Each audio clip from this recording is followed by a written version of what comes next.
TV. Color party, by the left, quick, march!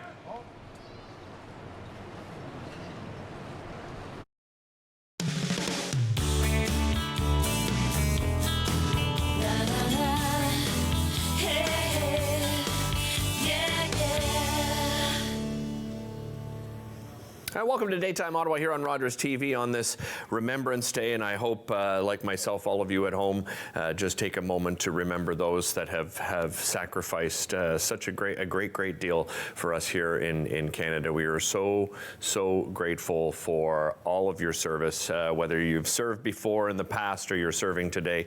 Thank you so much. We have a great show ahead for you, and we're going to start talking some amazing stories. He's done an incredible amount of research. His third book is called The Consequences of Chance. I'm joined by author and host of the Sports Lunatic Show, Howie Mooney. Welcome. Great to have you here. Derek, it's great to be here. Thanks again for having me. My pleasure. Let's talk about this latest book. I mean, I want to talk first of all how you go about your research, Howie, because you come up with the most interesting sports stories I have ever read in my life. It's a process. And I can't even describe the process because I'll be scrolling through Twitter or something like that, and there are people that I follow, that deal with certain sports and history in certain sports, and I'll find a nugget that I'll be attracted to, and then I'll dig into that, and then I'll go into old newspapers and I'll find out things from old newspapers, and one thing can become 4 things, can become 8 things, can become 15 things.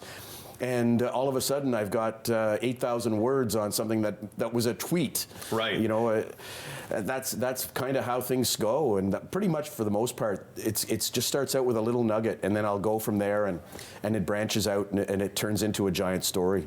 Let's talk about Chapter 1, because Chapter 1, I think a lot of people might be surprised that it was not until 1975, right, where black golfers could not golf in the PGA, right? Well, 61 for the PGA, 75 for Augusta National. Tell me a little bit about that story. It's really a sad story, and it started out because I wanted to find out who the first black golfer was to win a PGA tournament. And then I started finding out more things and more things and more things. I'd write about that first tournament, that first black golfer to win a tournament. And then I found out things about how they were excluded, because it used to be that if you won a tournament, you were invited to the Masters. Right. But they were not. And I looked up other black golfers who won tournaments, and they weren't invited to the Masters either. And it was terribly, terribly sad. The guy who was the chairman of Augusta National, especially Augusta National, he was a segregationist, we'll put it that way. Right, yeah. And he said, and it's a very odious remark, and he said, as long as I'm chairman of this golf course, the golfers will be white, and the help and the caddies will be Negro. And I mean, that was up to 1975. Up to 1975. And for me, I mean, I was born in 1960, so 75 feels like it was a couple of weeks ago. Yeah. But it was terrible. And you look at, I think especially of someone like Charles Sifford, who never got to play in a Masters, even though he satisfied all the criteria necessary to be able to get into the Masters, except he had the wrong skin color. And it just makes me angry. And then I think of his family who went there afterwards and just had this horrible feeling in the pit of their stomachs at just being there. And there was a journalist as well who covered the Masters for his newspaper, and he was black, and he looked around and he just felt this angst. Well, because, yeah, absolutely. I mean, I can't even imagine what that would be like. No, I can't either. And I mean, I grieve and I ache for those people, those golfers that couldn't play in the Masters, even though it was their sport, and even though they satisfied, as I said, all the criteria. Lost out on what many golfers would say was the greatest challenge and the greatest honor in that sport, right?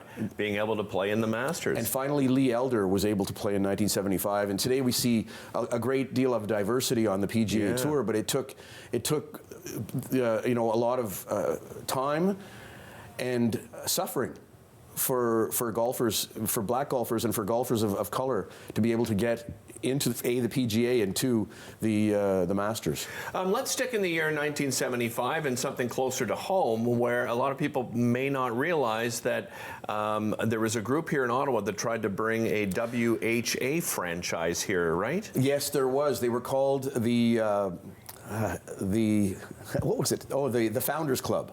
Okay. The Founders Club, and they were a small group. Henry Feller, I don't know if you remember Joe Feller's clothing stores. Yeah. Henry Feller was one of the guys involved in the Joe Feller, and Ron Sparling, who was part of the family Brown, and he brought them to national prominence in Canada. Right. And they were the two big guys in the Founders Club, who were trying to get the Denver Spurs to come to Ottawa. Oh, okay, so they were trying to get an existing franchise to relocate. And okay. The Denver Spurs were owned by Ivan Mullinix, and that story is a story of bad faith negotiations, lack of money, debt, desperation, and in the end, the team moved here for 2 games. I went to the game against the Gordie Howe and the Houston Aeros. Really? Yeah, I was there with my dad, my brother, and our friend Russell Tizik. Hi, Russ. We saw Gordie Howe play, but that was the last game, and after that, Mullinix shut it down. No, they think that I have to sell them a team. I could shut it down, and he did, and the players were dispersed throughout the WHA. Oh, amazing, amazing. I want to bring up this other story because I grew up a Montreal Canadiens fan. I am now an Ottawa Senators fan. Don't get mad at me, okay? We didn't have a franchise. Well, that's it, and, right? and on Saturday nights, it was Montreal games that were on Always. TV. Yeah. And I even watched it on the French channel because I went to school and took French immersion, so I had all the opportunity to watch the Montreal Canadiens game. Now, the Patrick Roy story, I remember watching it live and him saying after that drubbing by Detroit, saying he'll never play for Montreal again. I guess we all assumed it was just because of that drubbing. Was there more to that story? There was more to that story. The coach of that team at that time was Mario Tremblay, and he had replaced the fired Jacques Demers. Serge Savard had been the general manager. He was let go because Ronald Corey thought maybe he was trying to stage a palace coup and kick him out. So they preemptively fired Serge Savard as well. Right. So you had Régent Houle in as the GM, no experience as a GM. You had Mario Tremblay as the coach, no experience as a coach. Mario Tremblay had been Patrick Roy's roommate when Roy joined the team in '86 or in '85, and the two of them didn't get along. Mario always teased Patrick about his English, and the two of them just were like this. And so when Tremblay came in as the coach, and Patrick Roy was in the dressing room and he saw him come in, he just laughed derisively, like, huh. And right from there, those two guys didn't get along, and it didn't take long before we saw what we saw on that night. I'll never forget it. I was so upset, and I mean, they got fleeced in the trade when you think about it, right? Well, and it was a double slap in the face to Quebec hockey fans because they traded him to Colorado, who had just moved from Quebec City. That's right. And they go and win the Stanley Cup. Yeah. And Montreal's never been the same since. Just got 30 seconds left here, Wow. Howie. For the Sports Lunatic Show, where can people find you? Because you share stories like this all the time on the show, right? Wherever you find your podcasts, go to thesportslunatics.com as well, because there are tons of things we have there. You can listen, you can watch, you can read. There are all kinds of things that I've written in there as well. And they can find the book? Amazon. Get it on Amazon if you've got Prime. It gets to your house in a couple of days. The Consequences of Chance by Howie Mooney. Pick up a copy on Amazon. We'll be back with more Daytime right after this. Wow, that flew by. No kidding. I felt that.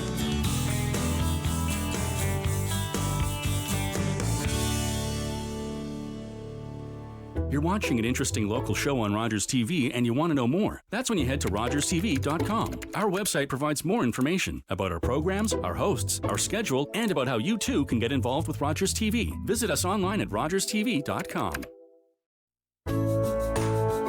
This episode of Daytime Ottawa is brought to you in part by Trio Financial Planning, helping individuals and families live today and build for tomorrow.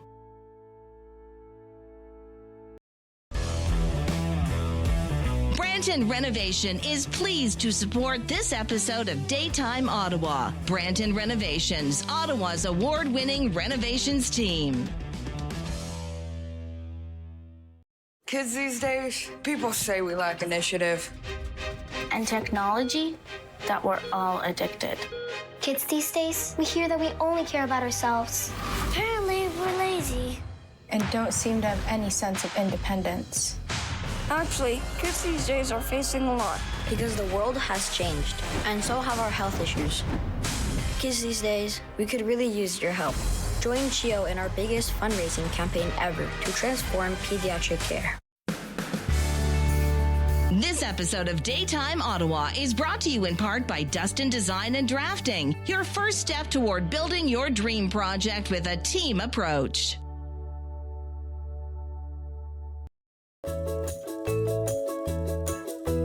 Daytime Ottawa is proudly supported by Mary's Must Read Book Club. Follow Mary on social media at Mary K. Taggart for her latest book club picks. This episode of Daytime Ottawa is brought to you in part by Eastboro Designs. Eastboro Designs, designing a bold lifestyle through functionality and beauty.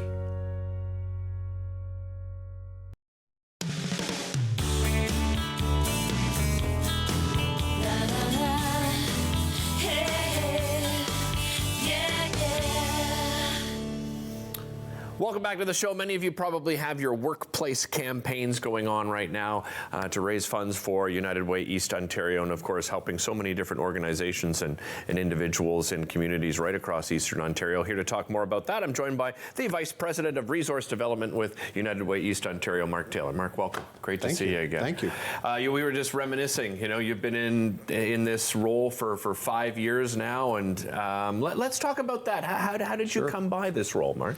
You know, when I left public service, when I left elected office, I wanted to go and work in a place where I could still have an impact in our community in a positive way, help people's lives be better, and United Way is a fantastic vehicle to do that. It's a great platform. It's not really kind of ring fenced to one particular area. We're a very broad organization. We try to help make people's lives better all across the board, all across our community.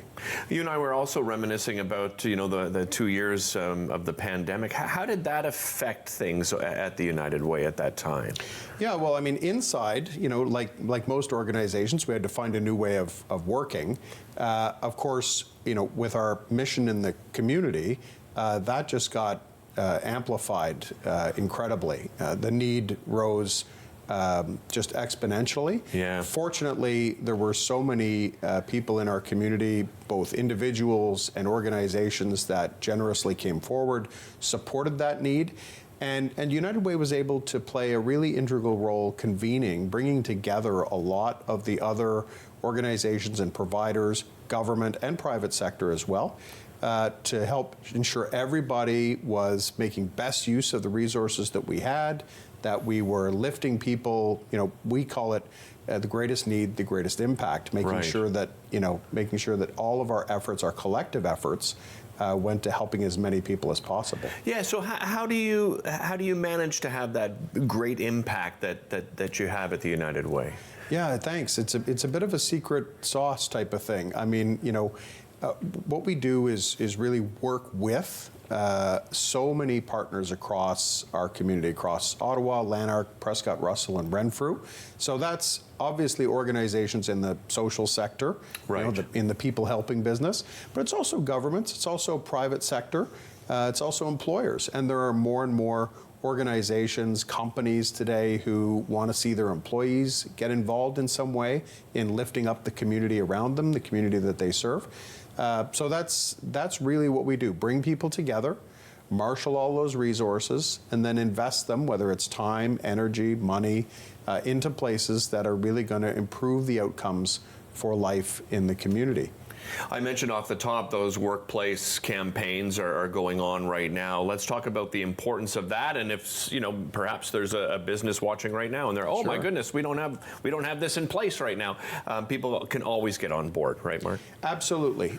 If you're an organization, big or small, and you want to run a workplace campaign, which is really just a way to invite us in, talk to your employees about some of the needs in our community. We can even help find a space that your particular employees really care about. Maybe it's seniors, maybe it's food, maybe it's some other child and youth development, that kind of thing.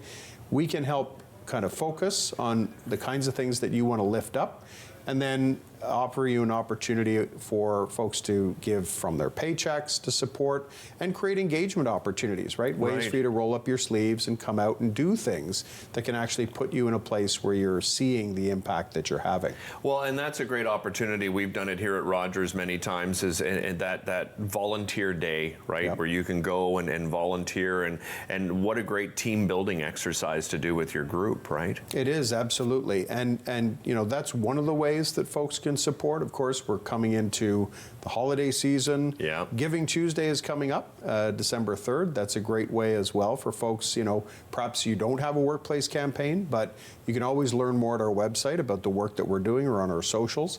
And Giving Tuesday is that great platform that kicks off, I think, for a lot of people, that season of giving, that season of thinking about those around us. Well, and having a greater impact as well, right? Absolutely. Tell everybody at home why that particular day is so important. Yeah, I mean, it was created, I think, probably 2 decades ago now, but it comes right after what we came to know as Black Friday and then Cyber Monday, you know, a kind of a weekend of indulgence type of thing, where everybody's either buying things for themselves or for others. But it's also a reminder that there are those in our community who need our help. And so Giving Tuesday is a great way to both learn more about what those needs are and, you know, have an opportunity to impact them yourselves. And of course, if you visit our website on that day, you'll find we have a matching partner who can just amplify your gift. And that's the kind of thing that really moves the needle in people's lives. Maybe it's a young person who needs some help in an after-school homework club. Maybe it's, you know, an isolated senior who needs help connecting to resources and to people. Right? So you can do all of those things, and you can have it go even further by participating with us in the upcoming season.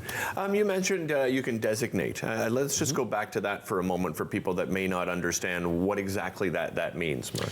Yeah, so a lot of people choose to just give their gift to United Way. That's fine, and we cherish those relationships because we have a really rigorous method to ensure that we're investing resources, as I said, where they're going to have that biggest impact. Some people, though, they really want to focus the investment that they're making into the community into a specific spot. Maybe it's youth, maybe it's seniors, right? It could be something like employment equity for folks who might be starting from behind. People want to do what they can to help level up that playing field for folks. So you can absolutely pick an area for your gift to go to. Sometimes people pick an organization and they say, you know, can you work with another organization, maybe flow some of my contribution to them as well. That we can do that as well. Just a few seconds left here. For people that want to do a workplace, you have a toolkit that we do that helps you, right? If you don't know exactly how to navigate this, right, in the workplace. Very easy, very easy. Just visit us online, get in touch, and we can ensure that your workplace is fully equipped with all the tools that you need, digital and otherwise. Doesn't take a team of 50. Yeah. It can be just a few dedicated people. We provide all the resources and all the help you need. UnitedWayEO.ca to find out more information. Thanks so much, Mark. We'll be back with more right after this.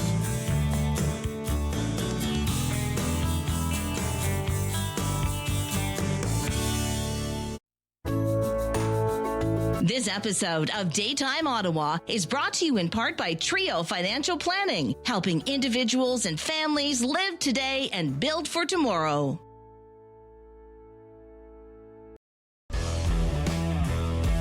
Branton Renovation is pleased to support this episode of Daytime Ottawa. Branton Renovations, Ottawa's award-winning renovations team.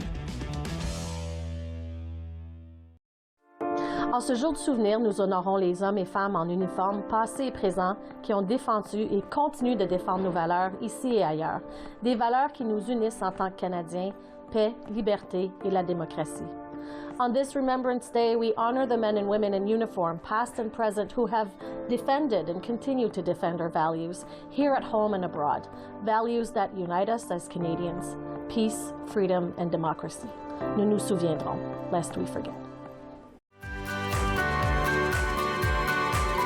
Join me, holistic chef Daniela Croco, for season 4 of Simply Cooking by Chef, right here on Rogers TV.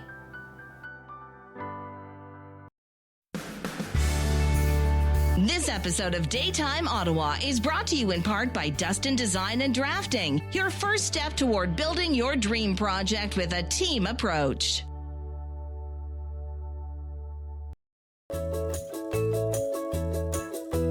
Daytime Ottawa is proudly supported by Mary's Must Read Book Club. Follow Mary on social media at Mary K. Taggart for her latest book club picks. This episode of Daytime Ottawa is brought to you in part by Eastboro Designs. Eastboro Designs, designing a bold lifestyle through functionality and beauty.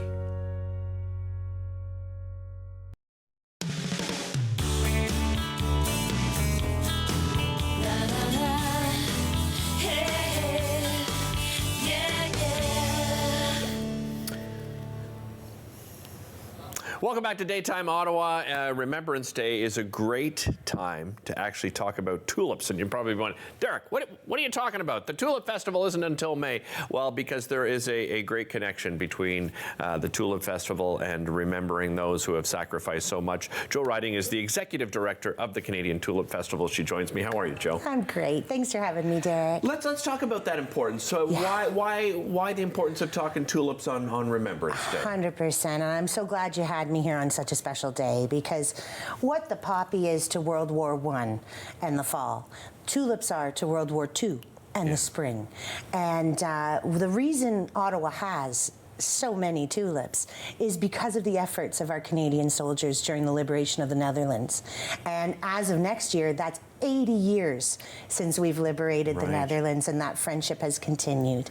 And it's truly amazing. I recently returned from a trip to the Netherlands, and I went to, amongst other things, I went to visit our Canadian Memorial in Apeldoorn.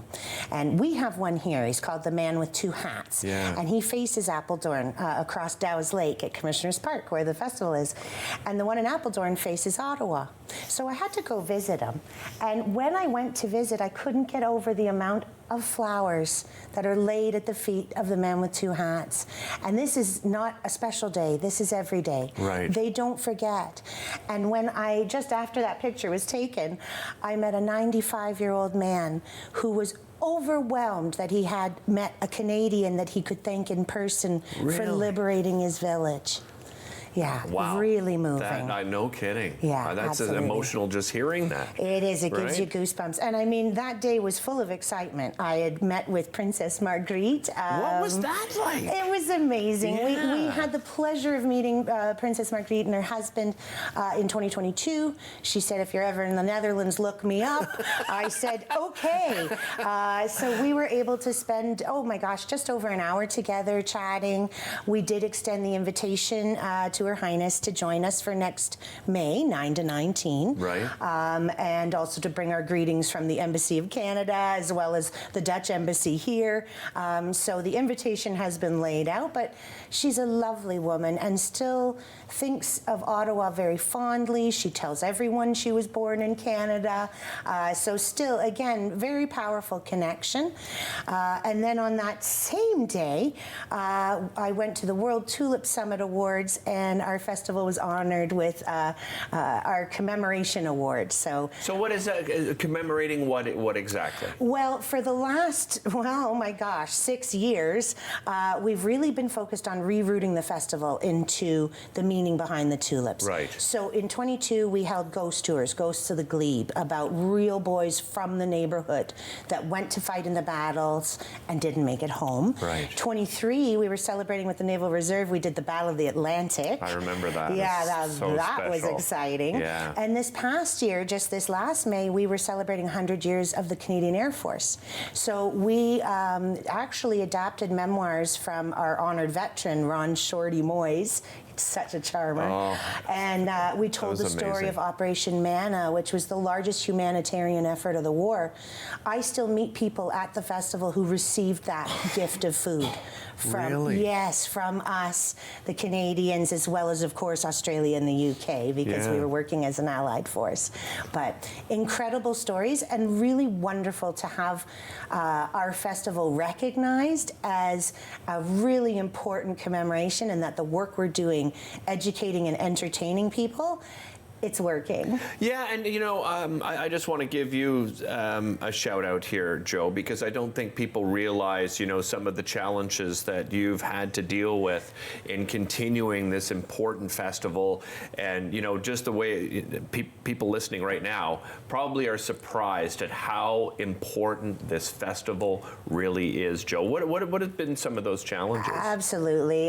You know, our mission is to protect our heritage and our history and make sure that we don't forget the lessons learned. People often think we're a part of the city, right, or we're part of the NCC, or we're Canadian Heritage, but we're none of those things. We are a small national charity. We're 3 full-time people and 525 volunteers. Incredible. And so with government funding coming down, understandably, I mean, the economy's in a little bit of a gully, let's say. But certainly corporate sponsorships, in-park spending is all down due to inflation. But the costs of supplying and servicing over 456,000 people. Amazing number. I mean, even if you think about just what it takes to do safe road closures, proper security, good first aid, and a whole bunch of porta potties to serve almost 500,000. Yeah. That can take up most of our budget. So we do a lot of fundraising. We just finished our fall tulip bulb fundraiser, so if you missed your tulip bulbs, I'm sorry.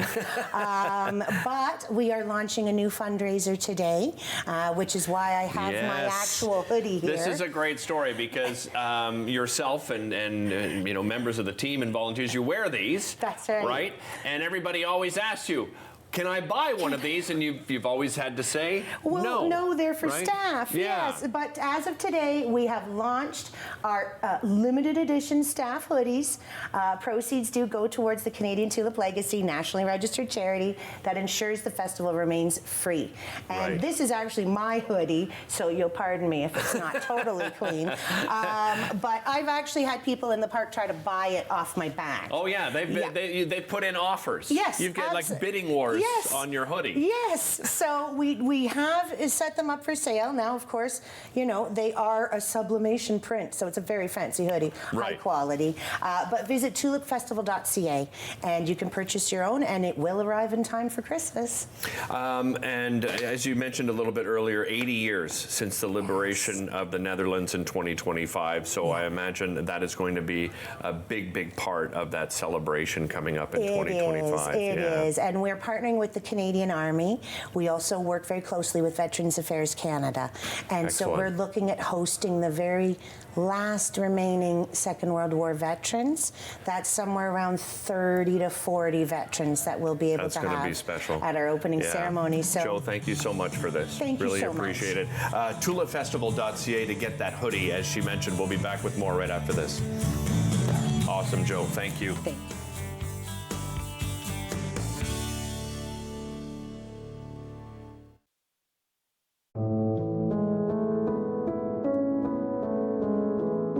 Today, we pause to honor the courage and sacrifice of the Canadians and their families who have served or continue to serve in the Canadian Armed Forces. Each mission defends our nation's values. As we wear our poppies, let's take a moment to reflect on their service, bravery, and the price of peace.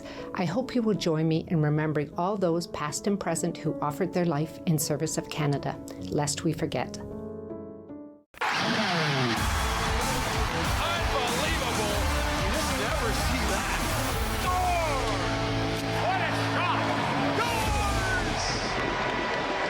OHL on Rogers TV.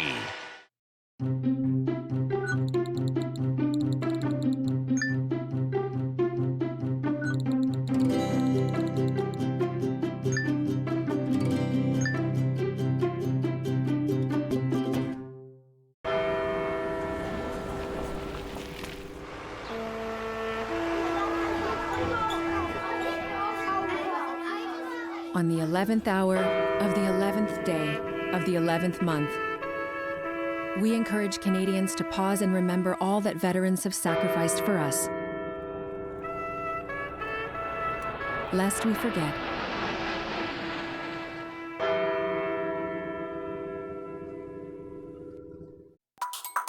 Hi, I'm Sam LaPrade, host of Ottawa Business Matters. We're going to gather here every single week and speak about business here in the capital. We're going to inspire, influence, and inform. I'm Sam LaPrade. I hope you join us for an hour to give. It's a wonderful way to learn all about the charities and nonprofits in this community that are changing and saving lives. Look forward to seeing you then.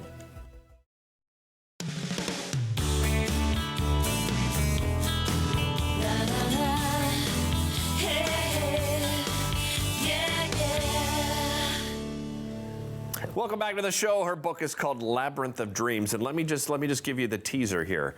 She has a dream, he has a plan, but an unexpected secret child could destroy everything. The author of this book joins me. Natty Fernando O'Driscoll is the author. Welcome. Great to have you here. Thank you. Thank you for having me. Congratulations on the book. Before we get to the book, though, tell me a little bit about your background. When did you begin thinking you wanted to be an author and a writer? Oh, my goodness. It was never a part of my dream. And really? And this literally happened less than a year ago. Okay. So imagine this last Christmas. 2023 Christmas. By the way, I'm a huge fan of Christmas. I love Christmas. You start listening to Christmas music in September, is that right? I do. That's one of her secrets. And her husband's nodding in the background here going, yeah. So around Christmas, this idea comes to you? Well, here I am. On one Saturday morning, early morning, everyone else is sleeping. I'm snuggled up with a cup of coffee. The Christmas tree is up, the lights are there, the Christmas music is up there. I'm in my zen, in peace. And the next minute, I learned this story. Really? This book is based on a real story. Okay. Involving people that are very deeply connected to me, very close to me. Okay. And learning this story, and it was amazing. Not in a good way, but on the other hand, in a good way, because it had a positive ending. And so learning this story, it is what propelled me on this journey. I had to share the story. Okay. I had to share all of this. Now everyone's intrigued. So, I mean, without giving away, too much, tell me about the basis of the storyline here. So the story, I'm going to refer to the characters, refer to the people by the name of the characters to protect their identity. So the story is pretty much based on, as I said, a family that is really close to me. From the outside looking in, it was the epitome of a perfect family, a loving mother, Helen, and a devoted father, Peter, and their two adult children at that point close to their 50s. Okay. And this happy family, and then the mother, Helen, 50 years later, when her daughter is approaching 50, Sakura, she decides to reveal this deep, dark family secret, telling her in a letter the existence of a secret child, a child that was born exactly a year before Sakura was born. Okay. And then the twist is that it was the father, this father who was the very foundation of this family, who taught Sakura and Nevan the foundation of the value of the family, that you should never leave anyone behind. The love, compassion, everything that they built their lives on, taught by this father, was the very person who forced their mother to give up this child, his own child, their firstborn. For what reason? That's the twist. Okay, so we can't give that away, is what you're saying. Well, yes and no. Okay. The gist of it is, well, he was in love with someone else. He had his life already planned. Okay. But fate had other plans. Helen and Peter, their lives cross paths, and Helen gets pregnant, and she's unwed in this society in 1970s Sri Lanka. Beautiful tropical island, but very conservative society. Okay. And women didn't really have a chance to be single, unwed, or divorce, and to have a child. And that meant not just condemnation for her, but the child as well as her family. So, she really didn't have a lot of choice in this matter. So, being that it's based on this true story, you know, those people that it's based on, what do they think of the book? So for Sakura and Nevan's part, they have lived through this society. Right.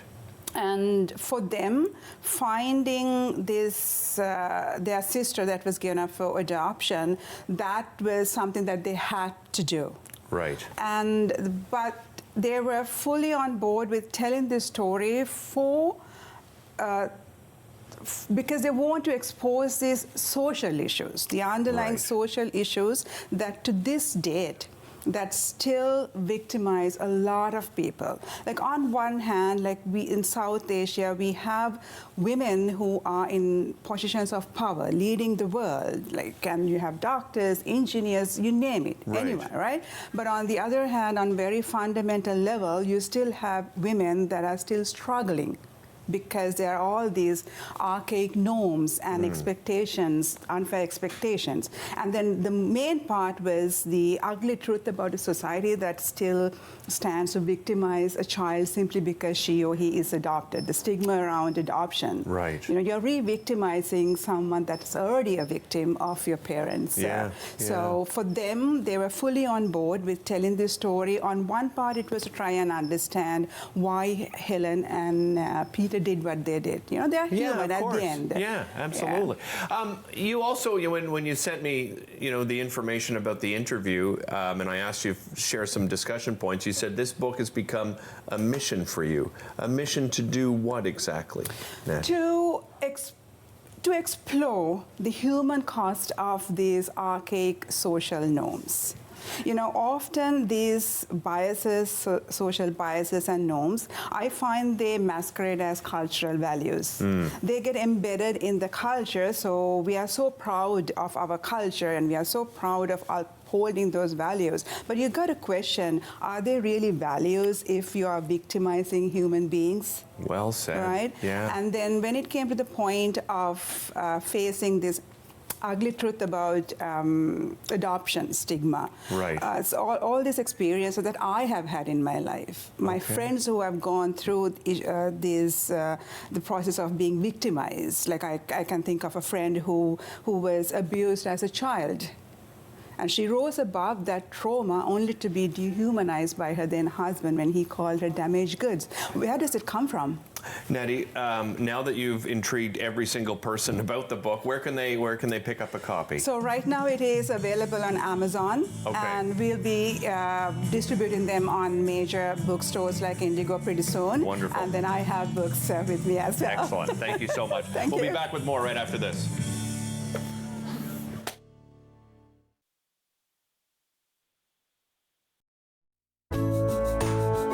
This episode of Daytime Ottawa is brought to you in part by Trio Financial Planning, helping individuals and families live today and build for tomorrow.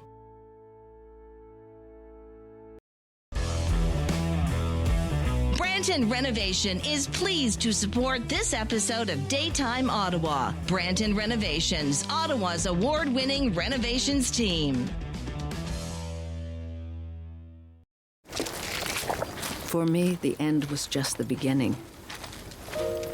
I felt I must come.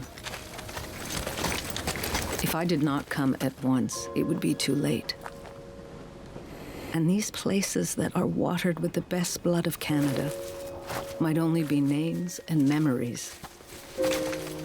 I see it in the soldiers, the grief I know so intimately. And I will not abandon these men to it. The isolation wears on me. Slowly, the silence takes over, as if my heart has given out of air. I cannot talk. I can only paint. For more than 2 years, Mary Ryder Hamilton painted the battlefields of the First World War, creating an unforgettable visual record of service and sacrifices at immense personal cost. This episode of Daytime Ottawa is brought to you in part by Dustin Design and Drafting, your first step toward building your dream project with a team approach.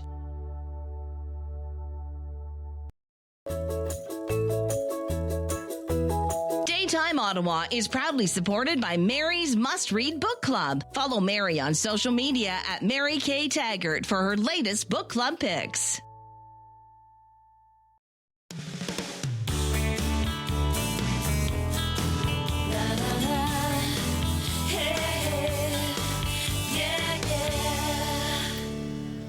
Welcome back to Daytime Ottawa. It's fitting that we have my next guest on the show on Remembrance Day because he also served as a military engineer with the British Royal Marines in Iraq and Afghanistan. And you may ask yourself, well then, why did he become a chiropractor? How did that happen? Well, Dr.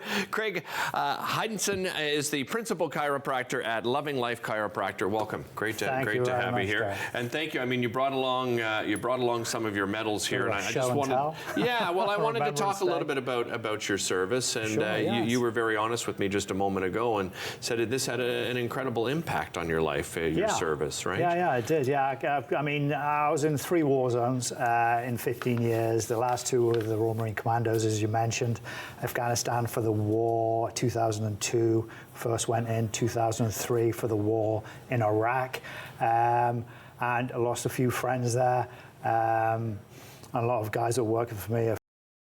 And when I came back, felt okay. When I came back, started to get super busy, and then about 6 months later, I completely lost it. I ended up going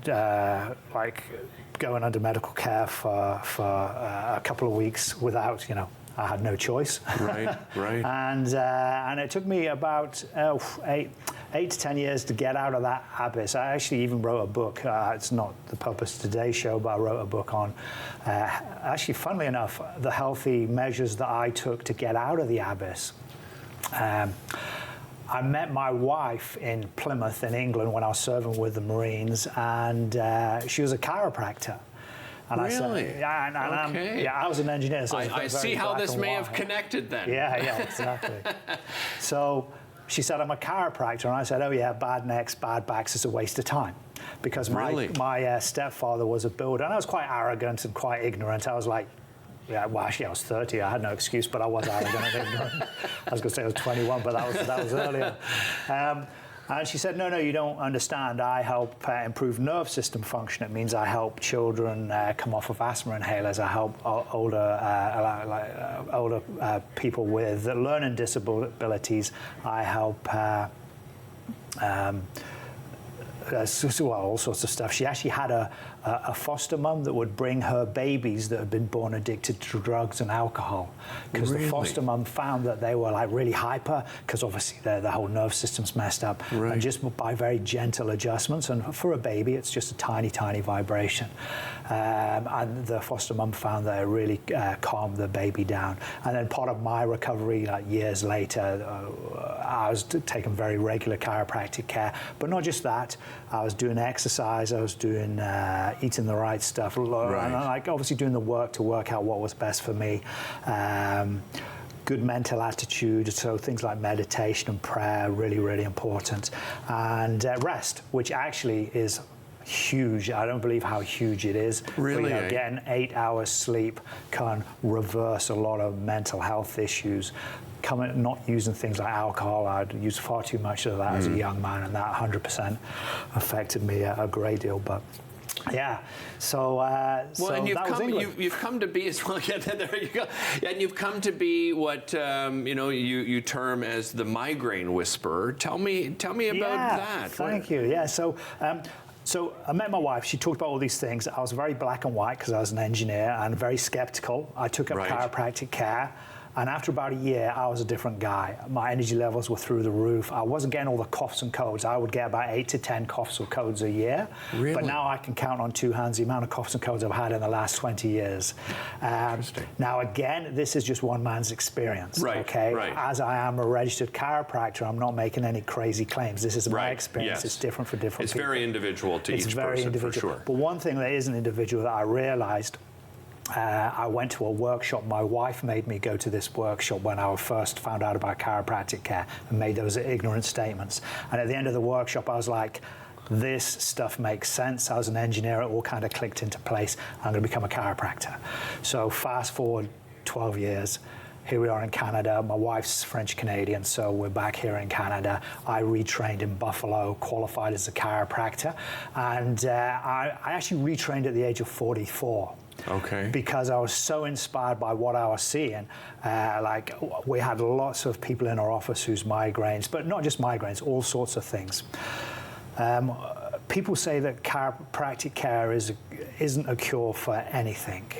You know, you hear some scientific and medical people talk about that, and that is actually true. I'm a first principle chiropractor, and the first principle was you have this beautiful intelligence within you that creates 10 million cells every single second. And that intelligence has been doing that for 350,000 years. Right. You know, if you believe that model. But Yeah. if let's use it as a working argument. Yeah. So how can if that's been doing it for 350,000 years, how can an external idea that this is good for your health truly be as powerful as this intelligence that's been doing 2 billion things every single second within our bodies, whereas our educated mind can only process 50 things a second. Right. So as a first principle chiropractor, I default to the intelligence within your body. So it's kind of a surprise. A lot of practice members say to me, you know, can you help me with my migraines? And I tell them, I don't know. But what I do know is I can rebalance your spine, take pressure off the nerve system, and then maybe that intelligence within you can do the healing and repairing. I've got a minute left. Yeah. I want to talk about the neck in particular, because this is something that you brought up. Yeah, it is. Okay, so this is the top, this is the spine. Most people have seen a spine before. The very top bone surprises a lot of people. It's actually a ring, so it's not a block. Now, the spinal cord comes down through this ring. Okay. This is the master control switch. If this is out of balance, this is where a lot of people I find when they get excruciating migraines, this is often the culprit. If it's out of balance, it can put pressure on the nerves, or there's actually a few preliminary studies that say it can actually affect the flow of CSF around the brain. And you're saying you can actually teach people how to move this thing? I can show your viewers now if they want to, not to move it, but just to identify it. So if you touch behind your ears, you feel a bony prominence. It's called We're going to have you back. This is what I'm going to do. Yeah, because we're running out of time here, and I want you to come back and talk about this, because I want to learn some more. We will have him back. Don't you worry. We'll be back with more right after this. Don't go anywhere. Sorry about it.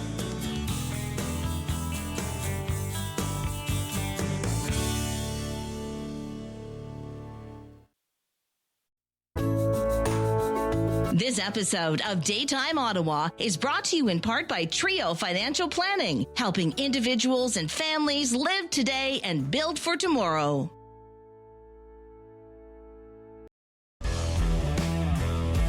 Branton Renovation is pleased to support this episode of Daytime Ottawa. Branton Renovations, Ottawa's award-winning renovations team. Are you a content creator looking to expand your audience and make your voice heard in your community? Rogers TV wants to provide you with a platform to share your hobbies, interests, and stories for free. Visit us to find out more.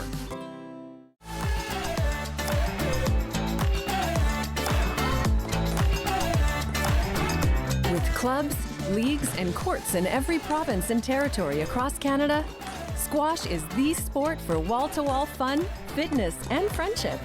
From coast to coast to coast. Learn to play and you'll want to do it every day. Squash. Play inside the box.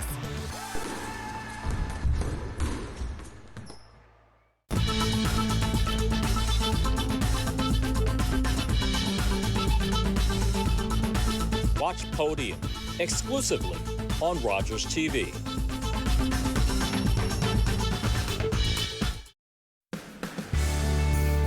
This episode of Daytime Ottawa is brought to you in part by Dustin Design and Drafting, your first step toward building your dream project with a team approach.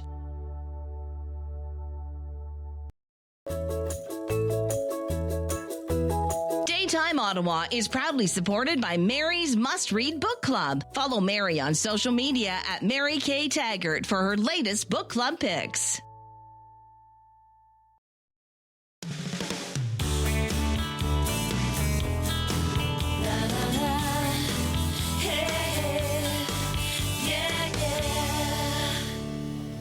Well, there's no doubt we've been very fortunate. We've had an incredible fall so far, some absolutely beautiful weather, but we've had some cooler temperatures creeping in, and that means you're probably looking for that fall and winter coat to keep you snug. Well, my next guest, Lucia Zagumis, you recognize her, lifestyle blogger and follower, by the way, at Mrs. Lulu. How are you? I'm great. How are you, Derek? I'm doing great. So what do we, I mean, these coats are absolutely spectacular. Amazing. What brand are we talking about today? So this is Noise. It's a Canadian company. They're spelled Noise. Okay. And you can shop all of their outerwear online, noise.com, or in some select stores in Canada.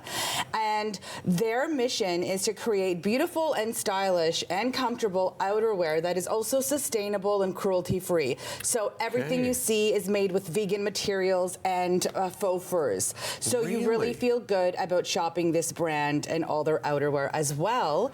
And they have so many fantastic pieces. I know we're not there yet. It's not freezing weather outside, but it's coming. It's coming, and we know it is. I'm like, maybe climate change is about that. We're not getting winter, but I don't think we're there yet. Yeah. So we definitely will need to bundle up as the weeks get a bit cooler.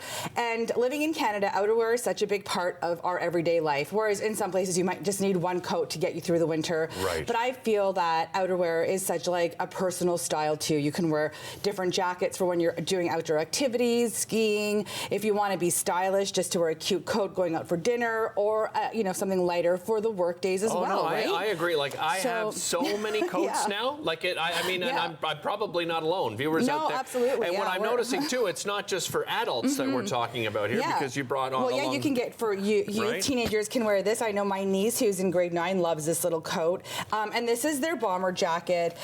Really fun material. It's their little puffer bomber jacket, and it's very similar to like the Aritzia brand, which is pretty pricey, higher end pricey. So these are a little bit more affordable as well. So you're not going to break the bank when you're shopping for your winter coats, and it comes in a variety of colors as as well. Just super cute for the youth and for the young. I love the shine on it too. Yeah, it's so amazing. And they've something for your dog. They have the cutest little coats for dogs. This is just one of their materials. So they have different. You can like match your coat with your pup too when you go for walks. So the little puppy that I was going to bring on is actually too small for this one. This is a size medium, just to get an idea of what you're looking at if you have a puppy at home.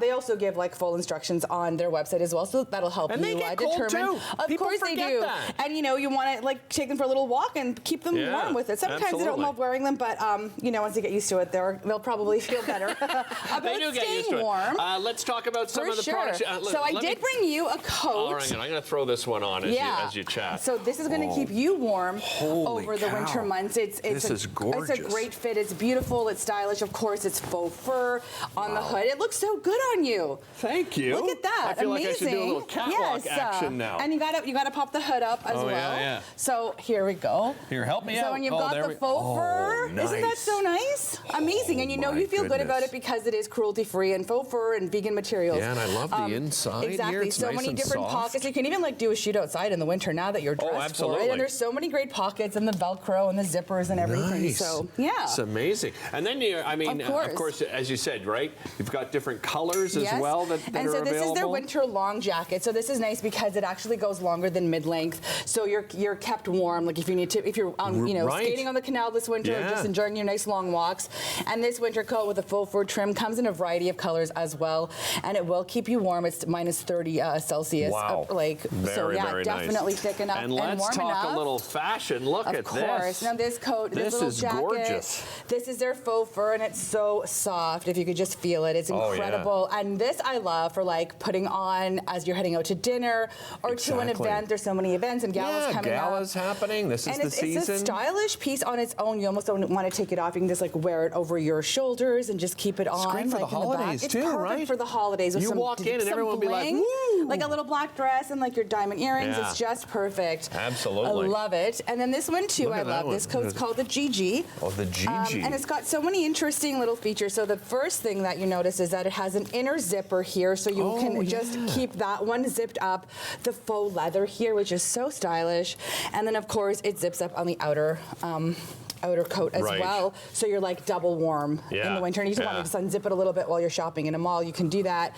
And there's the button fixtures, and the attention to details on these coats are amazing. Like the little fur trim. I love all the little, the different sort of styles all over the place. So right? And this, of course, comes in a variety of colors as well. They have it in a white, they have it in a black, and then this beautiful, like, chocolatey brown. Nice. And again, the faux fur trim is gorgeous. And then this one here is your long fur coat. So this is like a total statement piece, a total beautiful coat. It comes in a shorter length as well. But this is like your the new age this is fur, high fashion. Right? You know what this reminds me of? I don't know if you're watching the show Only Murders in the Building. Yes. Right? This is something that you would find, right, Selena For Gomez sure, wearing, absolutely. right, from the show. Or even like if you watch the movie Casino, or if you're a mob wife, right? The whole mob wife aesthetic when you put on your fur coat and you got your leopard print underneath. So this is another great piece. So Noises does it right with coats. They give you so many things to choose from, no matter what your style is, and they'll keep you warm all winter And everything long. online. And everything's online as well. Noise.com, so you can shop, you can select your sizes, you can read more about the company. They are Canadian, of course, which is amazing. I know. That's what I love about when you come on the show. It's either uber local or always Canadian. Right. No matter what it is, and it's so incredible to be able to support shop Canadian companies. Exactly. We have a lot of good products and a lot of good brands here, which is great. So Agreed. You can keep your puppies warm, you can keep yourself warm, your kids and warm. great gift ideas for the holiday season. It's true. They're coming up right around the corner. That's we'll right. be back to wrap things up right after this.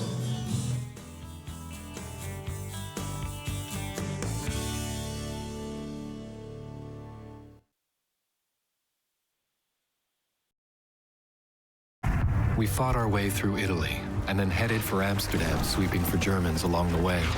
Our worst fear was to catch a bullet in these last hours of the war. I was 15 when the Nazis invaded the Netherlands. More than 100,000 Dutch Jews never came home. Our men were put into forced labor. By 1945, we were starving.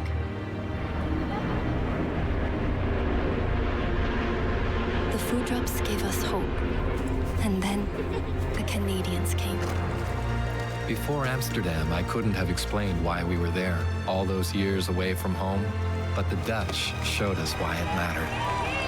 Papa wanted me to bring some soldiers home to thank them personally. And that's when I first saw Wilf. And I invited him over that afternoon. Marguerite Blaise married Lieutenant Wilf Gildersleeve. They moved to Vancouver, where they raised 8 children. Today, the Dutch still remember the Canadians who liberated them.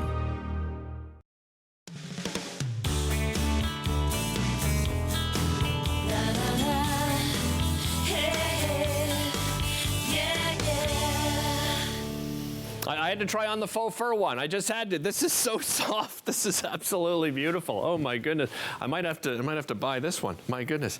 Hey, big thanks to all of our guests. I want to remind you, Howie Mooney. He is co-host of the Sports Lunatic Show. If you've never tuned in to watch their podcast, absolutely fantastic podcast. You can find out more at thesportslunatics.com, and of course, you can pick up his brand new book. It's called The Consequences of Chance. It is available on Amazon. United Way, of course, kicked off their big workplace campaign. If your workplace does not have one in place, I encourage you to ask them about it and see if you can get it into your workplace. And of course, you can donate as an individual as well. UnitedWayEO.ca to find out more information. Big thanks to Joe Riding as well, Executive Director of the Canadian Tulip Festival. I know it seems early to talk tulips, but winning that award just so incredibly important for the city of Ottawa and for this particular festival for all Canadians, because it's there for all Canadians. You can find out more. Oh, and pick up that hoodie as well. Just launched today, tulipfestival.ca to pick up that hoodie. And of course, you'll be donating to a great cause. Thanks so much for watching this edition. We'll see you next time here on Daytime. Connect with us by visiting our website or email us at comments@rogerstv.com.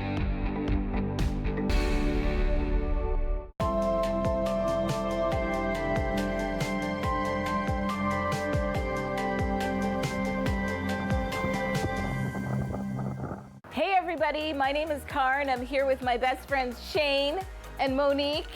Join us on Rogers TV for Fitness Faction. Every week we're going to take you through a full body workout. We've got strength training, we've got cardio, we've got HIIT. Ladies, let's get back into it. I think we've got 10 more skaters. Let's go.